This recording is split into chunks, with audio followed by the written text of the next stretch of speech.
नमस्कार दर्शक बंधु देशी पहाड़िया चेरमूली चैनल आपण को स्वागत जनावि। जदि आपणकर दांत बिंधुची तो आपण मैंने किपर ये चेरमूली साहाय्य आपण मैंने ठीक करेंगे से विषय आज आपण को कहि। तो चलतु जदि आपण मैंने जानी ना मो भिडियो शेष पर्यटन वाच करूँ। जदि आपण मैंने मो चैनल नुआ अच्छा भिडियो गोटे लाइक कर दिंतु। तो चलतु जाना ये दांत बिंधुवा आपण मैंने किपर चेरमूली साहाय्य ठीक करेंगे। तो चलतु जाना जदि आपण मैंने कंटकारी फल चिन्हती से फल को आनी और ता सहित कर्पूर मिसाई जदि आपण मैंने दांत मूल रखुंट तो आपणकर दांत बता दूर होता है। जदि आपण मैंने ताहाको न पाउछंती तो समान परिमाण रे खैर और गोलीमरीच और कर्पूर को नहीं चून करंतु। सही चून को दांत रे घसिले आराम पाइबे एवं दांत बिंधा मध्य भल हो जिवो। जदि आपण मैंने सही मेडिसिन को पाऊना तो आउ गोटे मेडिसिन शुणुतु। समान परिमाण रे बउल और पिजुली पत्र को अध लिटर पानी रे सिजांतु। सही पानी सिझी गला परे किछि समय ताकू ओल्हाई आणंतु एवं टिके नख उषुम थिबा समय आपण माने ताकू कोली करी पकांतु। देखिबे आपणकर दांत बथा दूर हो जिवो एवं किछि समय परे आराम मिलिबो। आपण माने याको घरे भी उपचार करि परिबे। जदि आपण माने सही उपाय को करूछंती तो भल कथा, नहले आ गोटे उपाय सुनि नंतु। आपण माने मार्केट बा बाजार को जाई कोनोसी दुकान रु लवंग जल 20 टंकिया आनी पकांतु। 20 टंका तार दाम लवंग जल आनी पकांतु।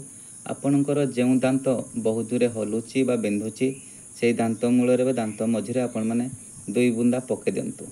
देखिबे आपणकर दांत पूरा किछि समय पर आराम लागबो एवं भल भी हो जिवो। तो आपण माने एई लवंग जल को भी ट्रायल करि परिबे।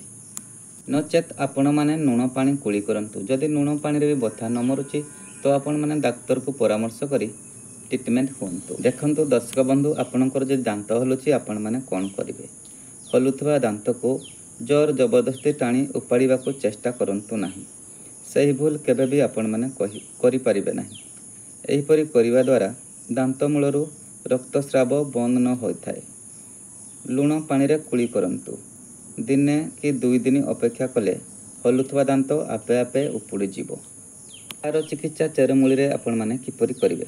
समान परिमाण रे बबुल गछ आपण माने देखिथिबे। बबुल गछर छेली और पिजुली गछर छेली को छेची दांत मूल रे लगाइले किंबा गुआ भस्म और गोलमरीच चूर्ण एकत्र करी लगाइले मध्य उपकार मिलिथाय। पांफड़ा खैर चूर्ण और निर्गुणी बा बेगुनिया पत्र को चूर्ण करी समान परिमाण रे एकाठी मिसाई दांत मूल जदि आपण माने लगे दउछंती तो तार मध्य उपकार मिलता है एवं दांत किछि दिन परे उपुड़ी जाइथाय। तो आपण माने जदि दांत हलुची एई प्रक्रिया को ट्राई करि परिबे। दर्शक बंधु जदि आपणकर दांत आघात लागि भांगी जाउची आपण माने कोन करिवे। भंगा दांत को हलाहली करंतु नाही। घरोई चिकित्सा रे संगे संगे उपशम मिलुथिले मध्य दांत रोग विशेषज्ञ डाक्तरखाना को जाय परामर्श करंतु।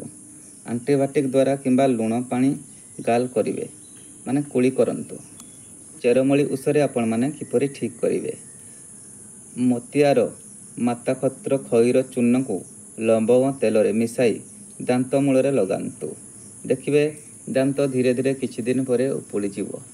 आइपान रो रस और लाखा चूर्ण को मिसाई लगाइले मध्य उपकार मिलता है। तो आपण माने जदि या को पाउछंती तो आपण माने या को लगै परिबे। दर्शक बंधु जदि आपणकर दांतर माढ़ी फुली जाउची तो आपण माने किपरि चेरमूली घरोई उपचार मध्य रे आपण माने ताको ठीक करि परिबे। जदि आपण माने जानि नाहंती सुनि नियंतु। संधव लवण निर्गुणी बा बेगुनिया पत्र और बबुल छेली को चूर्ण करी समान परिमाण रे जदि माढ़ी रे आपण माने लगाउछंती तो बहुत उपकार मिलता है। तो आपण माने एही गछ गुडी को खोजी आनी चूर्ण करी आपण माने लगै परिबे।